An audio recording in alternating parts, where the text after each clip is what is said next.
사연을 들어보니 자신의 두 아이 때문에 재산을 몰수당하게 생겨서 자신의 가문이 망하게 됐다는 거죠. 고민하던 신부님은 순간 기막힌 생각이 떠올랐습니다.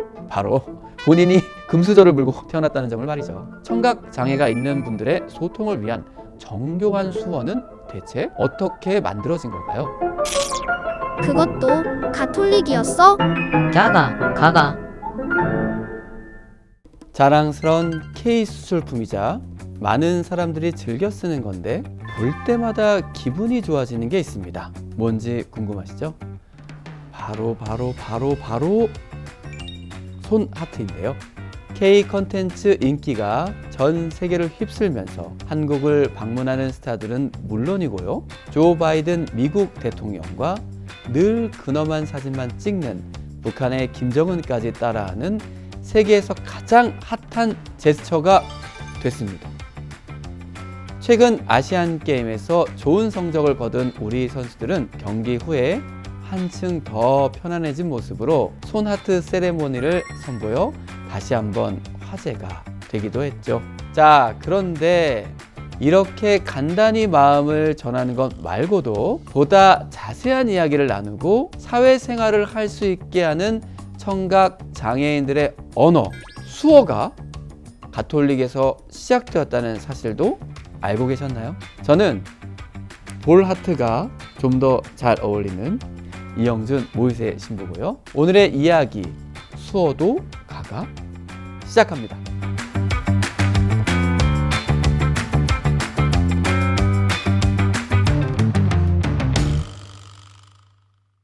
손으로 대화하는 수어라면 청각 장애인들만 사용하는 것으로 생각하기 쉽지만 손과 표정으로 의사표현을 한다는 점만 보면 우리도 일상 속에서 꽤나 많은 이야기를 손과 몸짓으로 전달합니다.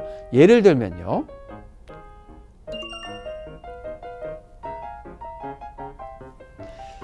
방금 한 이야기가 밥 먹었어? 좀 자. 라는 걸 대부분 알아들으셨죠? 수어의 처음도 지금 모습과 비슷했던 것 같습니다. 수어에 대한 최초의 기록은 기원전으로 거슬러 올라갑니다. 고대 그리스 철학자 소크라테스는 귀머거리들은 손이나 머리 같은 신체 부위로 신호를 만들어 쓴다 라고 기록했는데요. 좀 전에 우리가 대화했던 방식과 비슷한 거죠. 말 대신 손과 몸짓, 표정, 간단한 의사를 확인했던 것으로 보이는데 이 방식은 실제 청각 장애가 있는 분들 외에도 특히 이곳에서 주로 쓰이며 명맥을 이어갔습니다. 자, 일단 저와 아주 깊은 관련이 있고요. 신자분들도 아마 몇 번씩은 경험을 하셨을 거예요. 오랫동안 비공식적으로 수어를 사용해 온 곳은 바로 수도원입니다. 유럽에서 시작된 수도원들은 각각의 사목 방향에 따라 약간씩 차이가 있지만 공통적으로 하느님의 말씀을 듣는 방법으로 침묵을 권장합니다. 지금도 많은 수도원과 신학교에서는 저녁 8시부터 아침 첫 기도까지 침묵을 유지하고 있고요. 신자분들도 피정에 참여하면 일상에서 벗어나 기도와 묵상을 하며 침묵하는 시간을 가지게 되잖아요. 내면을 정화하여 하느님과 더욱 친밀해지고 하느님의 말씀에 귀를 기울이는 방법이라고는 하지만 공동체 생활을 하다 보면 침묵 중에도 대화가 필요한 상황이 꽤 생깁니다. 내일 미사 준비는 다 했어? 나는 다른 곳에 가서 좀 기도할게. 침묵을 방해하지 않으며 이야기를 나누는 요긴한 방법이 필요했고 그렇게 만들어진 수어가 지금까지도 사랑받고 있는 거죠. 자, 그런데요. 이런 간단한 대화를 할 수 있다는 장점이 있지만 같은 단어도 사람들마다 손짓이 다르잖아요. 이렇게 임기응변으로 하는 수어가 아니라 실제 청각 장애가 있는 분들의 소통을 위한 정교한 수어는 대체 어떻게 만들어진 걸까요? 이는 16세기 스페인의 한 수도원으로 거슬러 올라갑니다. 스페인에 있는 베네딕토 수도회에서 수도 생활을 하던 페드로 폰세 데 레온 신부에게 어느 날 오랜 지인이 수심이 가득한 얼굴로 찾아왔습니다. 사연을 들어보니 자신의 두 아이 때문에 재산을 몰수당하게 생겨서 자신의 가문이 망하게 됐다는 거죠. 그런데 아이들의 나이는 고작 10살 남짓이었고요. 아이가 죄를 짓거나 국가에 반역되는 일을 하기에도 너무 어린 나이였죠. 대체 왜 아이들 때문에 귀족 가문이 재산을 몰수당하게 된 걸까요? 그 이유는 바로 두 아이들 모두 청각장애가 있기 때문이었습니다. 청각장애와 재산 몰수가 대체 어떻게 관련이 있나 싶으시겠지만 당시로는 당연한 일이었습니다. 고대 로마는 청각장애를 지적장애로 취급했는데 시간이 흐르며 이 차별은 더욱 공고해져 이들은 교육을 받을 수 없고 특권과 의무에서 배제된 채 살아야 했습니다. 근대에 들어서는 의사소통의 장벽 때문에 청각장애는 바보라는 의미로 쓰일 정도였죠. 당시 스페인 귀족들은 스스로 귀족임을 입증하는 선언과 문서를 써야 유산을 상속받을 수 있었는데 두 아이들 모두 청각장애가 있다 보니 제대로 된 교육을 받지 못했잖아요. 때문에 귀족임을 스스로 선언하는 것은 물론 글자도 제대로 알지 못하니 가문의 유산을 박탈당할 위기에 처했던 것이죠. 이 가족과 오래 봐온 폰세 데레온 신부는 두 아이가 듣지 못하는 장애가 있지만 지적 능력에 문제가 없음을 누구보다도 잘 알고 있었던 데다 당시 유럽은 하느님을 닮은 인간에 대해 이야기하는 르네상스의 정점에 있던 시기였거든요. 레온 신부는 하느님의 모상인 인간이, 그것도 어린아이들이 무작정 소외받고 차별받는 건 볼 수 없었죠. 그렇다고 나라의 법을 바꿀 수도 없고 고심하던 끝에 이런 결론을 내립니다. 그렇다면 지금부터라도 아이들을 가르쳐보자. 레온 신부는 아이들이 당장 문서부터 작성해야 했으므로 글쓰기 교육부터 시작했습니다. 왼손에 알파벳을 쓰고 오른손으로 이 알파벳에 해당하는 손동작을 알려주며 교육을 시작했는데, 예를 들면 이 모양은 알파벳 C, 이 모양은 알파벳 W라는 식으로 인지하게 한 것이죠.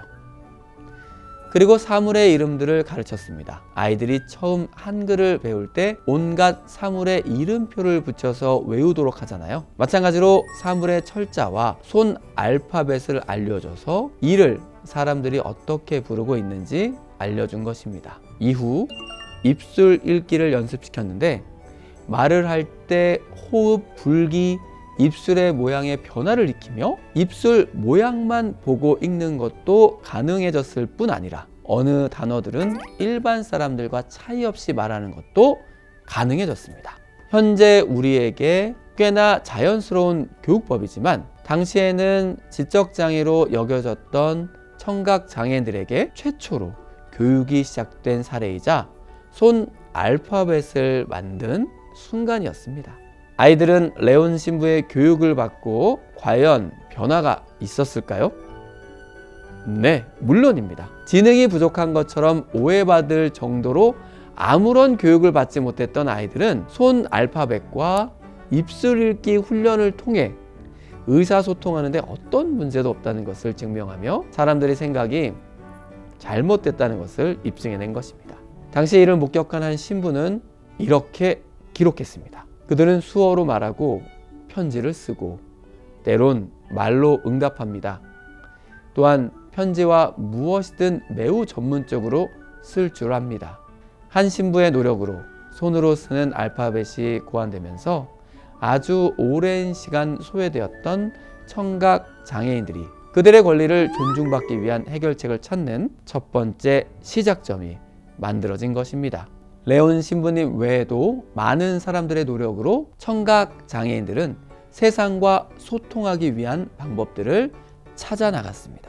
하지만 문제는 너무 국지적이라는 것이었어요. 나라는 물론 지역에 따라서도 표현하는 방법이 달랐고 문법이 달라지면 더욱 소통하기 어려웠습니다. 게다가 이 모든 혜택은 일부 귀족에게만 한정되는 일이었습니다. 일반 가정에 태어난 청각 장애인들은 여전히 별다른 교육 없이 고요한 세상에 갇혀 지내야만 했던 거죠. 그러던 중 왕정을 무너뜨리고 평등한 세상을 만들자는 대혁명의 나라 프랑스에서 세계 최초로 청각 장애인을 위한 학교를 만듭니다. 그것도 프랑스 대혁명보다 40여 년 앞서서 말이죠. 대체 어떻게 프랑스는 청각 장애인 학교를 만들게 된 걸까요? 자, 이번에는 18세기 초반에 프랑스로 한번 가보겠습니다. 프랑스의 절대 왕건의 상징이자 지금도 프랑스 하면 가장 먼저 떠올리는 상징물 벡사유 궁전이 있죠. 이 벡사유 궁 건축의 총감독을 맡았던 귀족 드엘 에페 가문에서 1712년 11월 한 아이가 태어났습니다. 아이의 이름은 샤를르 미셸 드 레페. 부모의 바람과 달리 그는 가문을 이어가는 일에는 큰 관심이 없었어요. 신학과 법학을 공부하고서는 수도 생활을 하겠다고 선언해 부모의 뒷목을 잡게 만들었죠. 어떻게든 이를 막아보려 파리 의회 변호사 일도 시켜보고 다른 방향으로 회유도 해봤지만 막대한 재산을 뒤로 하고 아들은 양심에 따라 살겠다며 서품을 받습니다. 그렇게 20여 년간 사제생활을 하던 미셸 신부님은 어느 날 찾아간 집에서 운명적인 만남을 갖게 되는데요. 얼마 전까지 아이들을 돌보던 동료 신부님이 사망하게 되자 혹시나 하는 마음에 미셸 신부님께 도움을 요청한 거였는데 두 아이 모두 청각 장애가 있어 학교에 갈 수 없었던 겁니다. 아이들은 어머니와 몇몇 몸짓으로 소통하는 것 외에는 책을 읽거나 의사소통을 하는 건 불가능했죠. 상황이 이러다 보니 미사를 보거나 성경을 읽는 일은 꿈도 꿀 수 없는 상황이었습니다. 미셸 신부님은 큰 충격에 휩싸였습니다. 아이들이 세상 안에서 그리고 하느님 안에서 살게 하는 방법은 없을까? 고민하던 신부님은 순간 기막힌 생각이 떠올랐습니다. 바로 본인이 금수저를 물고 태어났다는 점을 말이죠. 사제이긴 하지만 자신에게 상속된 어마어마한 재산이 있잖아요. 지금은 루브르 박물관이 된 당시의 루브르 궁전 근처에 있던 본가를 개조해 1750년 청각 장애인을 위한 공립학교를 열고 돈을 낼 수 없는 사람들을 위해 모든 과정을 무료로 개설합니다. 프랑스어 문법에 따라 표준화된 수어를 만들고 교리 문답집을 만들어 아이들을 미사로 이끌었죠. 이런 학교가 만들어졌다고 하니 청각장애가 있는 아이들을 둔 부모라면 어땠겠어요? 아무리 멀다 해도 신부님께 아이 교육을 맡기고 싶지 않을까요? 이렇게 몰려든 사람들을 위해 신부님은 학교 근처에 숙박시설까지 마련하게 됐는데 이는 훗날 전문 기숙학교의 모태가 되었고요. 온 유럽은 이 학교를 찾아 교육 방법을 배우기 시작했습니다. 러시아에서는 이 교육법을 배워가고 오스트리아 황제는 이와 유사한 학교를 짓도록 명령했죠. 이렇게 온 유럽에서 샤를 신부님의 교육법을 배우기 위해 몰려들며 자연스럽게 다양한 지역의 수어를 연구하는 장이 됐고요. 언어의 장벽을 넘어 표준어로 쓰일 국제 수어의 기초까지 이곳에서 만들어지게 됩니다. 청각 장애가 있는 아이들에게 글을 알려주고 미사를 볼 수 있도록 해야겠다는 샤를 신부님의 교육법은 훗날 신대륙이었던 미국으로 건너간 사람들에게도 영향을 끼쳤는데요. 이들은 한 걸음 더 나아가 1864년 세계 최초의 농인종합대학이자 지금도 세계 유일의 농인종합대학인 갤로댓 대학교를 설립한 것이죠. 청각장애가 있지만 수많은 학자가 배출된 이곳을 통해 이번에는 한국의 천주교회가 새로운 변화를 맞이하게 됩니다. 미국에 있는 청각장애 대학교와 한국이 무슨 관련이 있지 싶지만 한국에는 아시아에서 유일하게 청각장애가 있지만 서품을 받은 신부님이 있습니다. 바로 박민서 베네딕토 신부님입니다. 2살 때 홍역을 앓고 청각장애가 생긴 박민서 베네딕토는 사제가 되고 싶었지만 청각장애를 가진 사람이 사제가 되는 건 전 세계적으로 10명 남짓할 정도로 쉽지 않은 일이었습니다. 더군다나 아직 그런 사례가 없는 한국에서는 더욱 쉽지 않았죠. 비교적 청각장애 사제가 많이 배출됐던 미국에서 답을 찾기 위해 갔던 곳이 바로 갤로댓 대학교입니다. 이어 뉴욕의 신학대학원에서 졸업생 대표로 학위를 받을 정도로 사제가 되겠다는 열의를 보이자 한국 천주교회는 아시아 최초의 시도를 하기로 마음먹게 된 것입니다.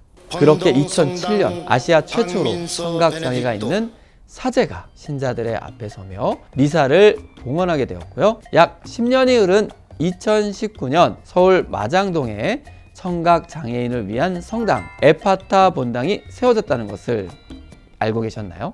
지난 시간 동안 서울은 물론 지역과 해외 본당을 찾아다니며 신자들의 마음을 모은 끝에 청각 장애인을 위한 성당이 건립된 건데요. 성전 어디서든 수어가 잘 보일 수 있도록 중간 기둥을 없애고 계단식으로 자리를 배열했고 수어를 모르는 사람들도 참여할 수 있도록 LED 화면과 자막도 만든 것이 특징적입니다.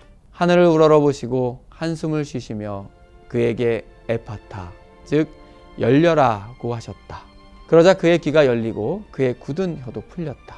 그래서 그는 제대로 말하였다.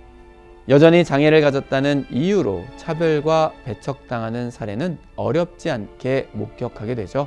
에파타, 우리의 굳은 마음과 생각이 풀려서